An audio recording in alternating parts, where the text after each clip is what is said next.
नमस्कार दोस्तों, स्वागत है आप सभी का हमारे चैनल चारू चौधरी में। आज इस वीडियो में हम कक्षा 4 नूतन गुंजन किताब का 7वां पाठ पढ़ने जा रहे हैं, जिसका शीर्षक है चींटी और कबूतर। शुरू करते हैं। प्यासी चींटी धीरे धीरे झरने पर थी आई, झुककर पानी पीने बैठी लुढ़की और घबराई। तो यहाँ पे हम शुरू कर रहे हैं यहाँ से कि प्यासी चींटी जो है वो धीरे धीरे झरने पर, चींटी को बहुत प्यास लगी थी और वो धीरे से झरने पर आई, झुककर पानी पीने के लिए बैठी तो थोड़ी सी वो गिर गई और थोड़ी वो घबरा गई। गिरते गिरते चींटी चीखी, जल्दी मुझे बचाओ, तैर नहीं सकती पानी में, जल्दी मुझे उठाओ। क्योंकि वो जैसे ही लुढ़की और लुढ़कने के बाद वो घबराई, तो उसके बाद चींटी ने कहा और जोर से वो चीखी कि जल्दी से मुझे बचाओ। उसने कहा कि जल्दी से मुझे बचाओ। तैर नहीं, वो चींटी जो है तैरना नहीं जानती थी, इसलिए उसने कहा पानी में से जल्दी मुझे उठाओ, तो पानी में से मुझे जल्दी से निकालो, उठाओ, ऐसा चींटी ने पुकारा। पेड़ पर बैठे एक कबूतर ने सुन ली करुण पुकार, कैसे इसे बचाऊं मैं वह सोच रहा था बारंबार। तो पेड़ पे कौन बैठा था? कबूतर बैठा था। और करुण मतलब उसने जो उसकी जो रोती हुई आवाज थी, वो पुकार यानी आवाज जो थी वो सुन ली, और उसने वो बारंबार मतलब बार बार वो सोच रहा था कि किस तरीके से मैं उस चींटी को बचाऊं। पत्ता पेड़ से उसने तोड़ा, चोंच में लिया दाब, फेंका तेजी से बहती उस चींटी के पास। तो फिर उसने क्या किया? कबूतर ने एक पत्ता पेड़ से तोड़ा और उसको चोंच में दबा लिया और किसके पास फेंका? उस चींटी के पास फेंका।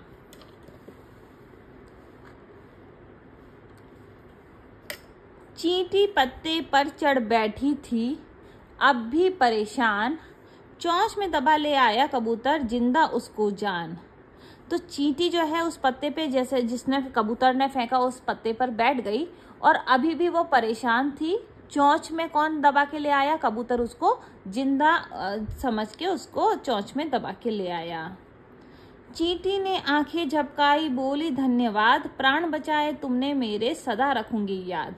चींटी ने आंख झपकाई और किसको? कबूतर को धन्यवाद कहा, क्योंकि उसने उसके प्राण बचाए थे, और चींटी ने कहा कि ये बात मैं हमेशा याद रखूंगी।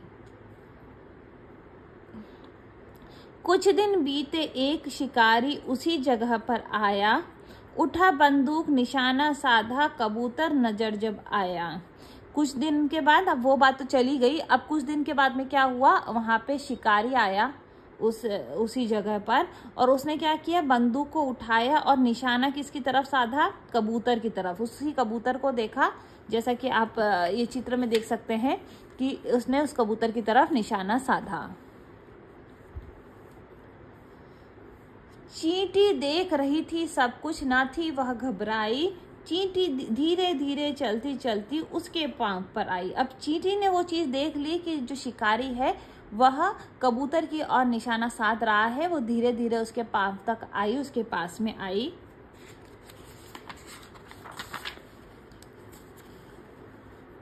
काटा इतनी जोर से उसने, शिकारी था घबराया, छूटी गोली निशाना चूका, कबूतर हाथ ना आया। तो जैसे ही वो निशाना लगा रहा था, चींटी धीरे से उसके पैरों के पास में आके उसने जोर से काट लिया, और शिकारी जो है वो घबरा गया, और वो जो गोली का निशाना था वो चूक गया और कबूतर के उसके हाथ में नहीं आया। उड़कर पत्तों में छिप बैठा था, यह मन में आया, चींटी की बुद्धि ने ही है आज मुझे बचाया। तो उसने जैसे ही पता चला कबूतर को, वो छुप गया फटाफट से पत्तों में, और ऐसा उसके मन में आया कि चींटी की बुद्धि ने ही आज उसको बचाया है। शाम हुई, चींटी को ढूंढा, यह कह उसे बुलाया, चींटी रानी धन्यवाद कहने आज यहाँ में आया। तो जैसे ही शाम हुई, उसने फिर से चींटी को ढूंढा और उसको बुलाया और कहा, चींटी रानी बहुत बहुत धन्यवाद, तुमने मुझे बचाया है, इसलिए मैं जिंदा हूँ तेरे कारण, तभी काम हूँ आई, भला करोगे भला ही होगा, सुनो कबूतर भाई। तो चींटी ने कहा, क्योंकि पहले आपने मुझे बचाया था, इसीलिए मैं आज तुम्हें बचाने लायक रही हूँ, अगर अच्छा करोगे तो आपके साथ भी अच्छा ही होगा, ऐसा चींटी ने उसको कहा, कबूतर को। तो अभी हम जल्दी से देख लेते हैं शब्दों के अर्थ। करुण यानी है दया उत्पन्न करने वाली। पुकार का अर्थ है बुलाने की आवाज। बारंबार यानी बार बार। जिंदा यानी जीवित। सदा यानी हमेशा। अब मौखिक हम देखते हैं, चींटी झरने पर क्यों आई। चींटी बहुत प्यासी थी और पानी पीने के लिए झरने पर आई थी। पेड़ पर कौन बैठा था। पेड़ पर कबूतर बैठा था। कबूतर को किसने बचाया। कबूतर को चींटी ने बचाया।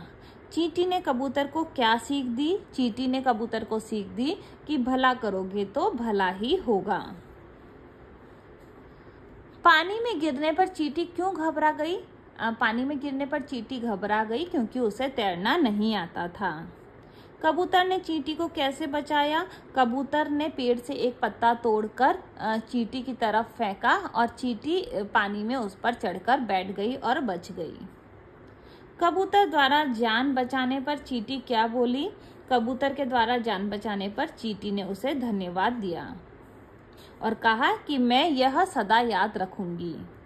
पत्तों में छिपा कबूतर क्या सोच रहा था। पत्तों में छिपा कबूतर सोच रहा था कि चींटी की बुद्धि से ही मैं आज बच पाया हूँ। सही उत्तर देने हैं। यहाँ पे देखिए, चींटी पानी पीने के लिए कहाँ आई। चींटी पानी पीने के लिए झरने पर आई। कबूतर पर निशाना किसने साधा। शिकारी ने। अब यहाँ पे आप देख सकते हैं, प्रत्येक के लिए 2 पर्यायवाची शब्द लिखने हैं। झरने का जैसे जलप्रपात और निर्झर दिया हुआ है। पेड़ का है वृक्ष और तरु। पत्ता का है पत्र और पर्ण। सदा का है हमेशा निरंतर। शाम का है संध्या और सांझ। पानी का है जल और नीर। अब देखिए, यहाँ पे विपरीत अर्थ वाले शब्द युग्म आपको देने हैं, विपरीत अर्थ वाले और मिलते जुलते अर्थ वाले। तो जैसे रात दिन है, वहां पे हम लिख सकते हैं धीर अधीर, आगे पीछे, अच्छा बुरा। आसपास, ये मिलते जुलते हैं। आसपास का है घास पात, चमक दमक और भाग दौड़।